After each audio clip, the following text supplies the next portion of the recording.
Number 3. Triumph GT6. The six-cylinder sports coupe that standard Triumph built was first inspired by their Triumph, a Spitfire convertible. Giovanni Michelotti was asked to design a GT version of Triumph's Spitfire 4. This was also designed by Michelotti. He had done an exceptional job with the design, but the weight of the GT body shell became a hindrance and ran the performance of the Spitfire 4. The 1147cc standard SC engine produced very poor results, and because of this, no more units of the Spitfire GT4 were produced. However, because the design was good, it was adopted by the Triumph Racing Team program in 1964. After the immense success of the competition and demand for commercial production, Michelotti was asked to look into the successor of their Spitfire 4. In 1966, a modified version of the Spitfire was launched as the Triumph GT6. This was done to ensure the market that this model was more about GT styling and the new engine than about the previous Spitfire version. The previous four-cylinder engine was replaced with the 1996cc Triumph Inline 6. This was a cast-iron overhead valve straight-six engine produced by standard Triumph. With the addition of 2 more cylinders and a larger displacement, the engine was expected to produce much better results. Once redeveloped, the Triumph GT6 was launched in the market and was advertised as the race-winning Le Mans Spitfires. This was done to attract the audience towards a vehicle that performed well in a racing program. Even though the GT6 was a very different model, the idea was to gain popularity through the Spitfire's design. As expected, the marketing strategies came to a very successful result because the market believed that the GT6 was Le Mans Spitfires. The body of the new GT6 was a sleek fastback design with an opening rear hatch. The inside was spacious enough to seat 2 people, but an extra seat could be ordered, and that was also just large enough for a small child. The 6-cylinder engine developed 95 horsepower at 5,000 revolutions per minute. The new and longer engine facilitated the bonnet as well, with a power bulge, and the doors of the GT6 were provided with opening quarter light windows and squared-off glass in the top rear corner. The radiator was mounted further forward, and the gearbox was a relatively stronger unit with synchro mesh in all 4 forward gears. With a top speed of 106 miles per hour, the GT6 could propel at 0 to 60 miles per hour in just under 12 seconds. There was another model of the GT6 in 1986, followed by the Triumph GT6 Mark III in 1970. But despite there being 3 models with sales of more than 10,000 units, the production of the GT6 had to be stopped because the car's rear suspension was prone to breaking away if the driver lifted off the power while turning. On top of that, the straight-six engine was known for oil leaks and startling rattles. However, the model had the potential to be rebuilt and last 100,000 miles, which is why the car is part of many private collections today. Number 2. 1960 Kellison J5 Astra. To date, being one of the best fiberglass sports cars in existence, the 1960 Kellison was built with an interesting spectrum of power units. The J5 Astra was the 5th version of Jim Kellison, an aircraft-inspired 2-seater line. Despite failing to capture market success like the Corvette or the Jaguar E-Type, the J5 Astra is still a classic with its striking design and high-performance potential. The man behind the vehicle, Jim Kellison, was always passionate about speed and aerodynamics. With his expertise in aviation and automotive technologies, Kellison came up with the idea of creating a sports car that was not just fast but also visually appealing.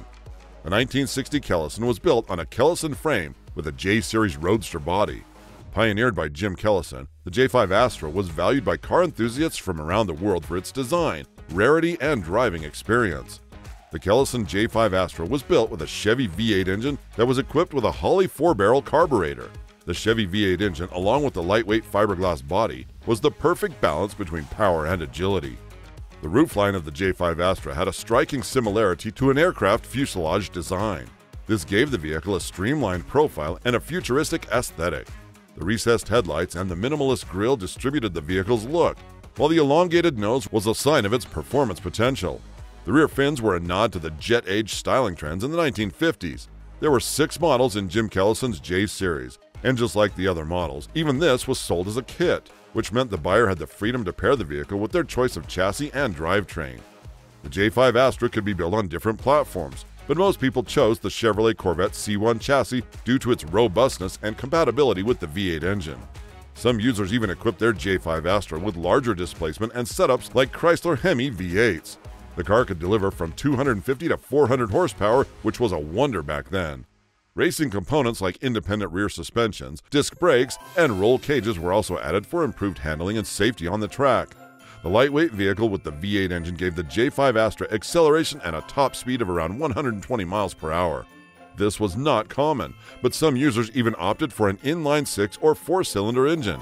These setups were more affordable and practical, but they limited the performance offered by the V8 engine to the J5 Astra. Number 1. Elva Courier.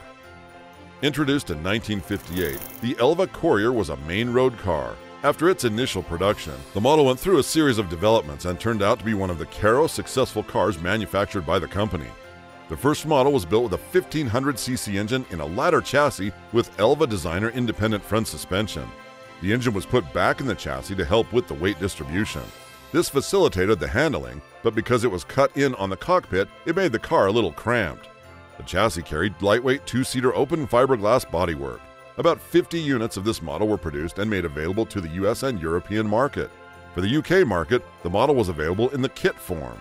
After these 50 units, a few upgrades were made, and the model was then redeveloped with a proprietary curved glass windscreen. This replaced the original flat glass split type, and the previous 1500cc engine was replaced with a 1600cc MGA engine. After almost 400 units of the first and second models were produced, the rights to the Elva Courier were acquired by Lambretta Trojan in 1962. Once the production was moved to the main Trojan factory, Surrey, they started working on a third model.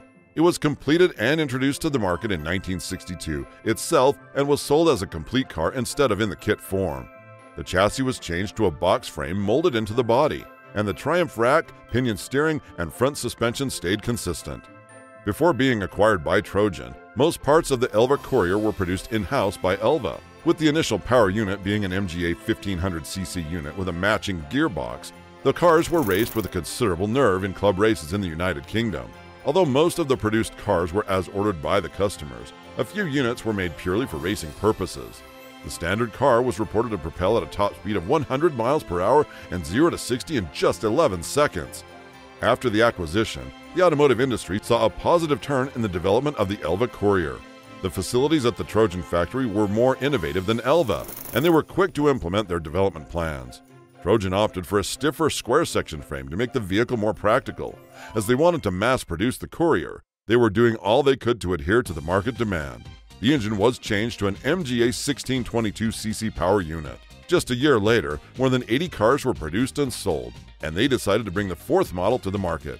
Named as the Courier MK4 Roadster, this model was built with a new chassis, different body styling, and all-independent suspension.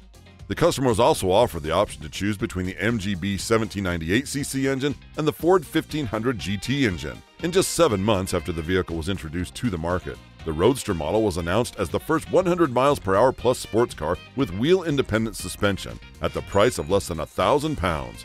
Under Trojan's license, around 200 units of the Courier were built, including the latter Sebring race versions and the MK4 T-Type.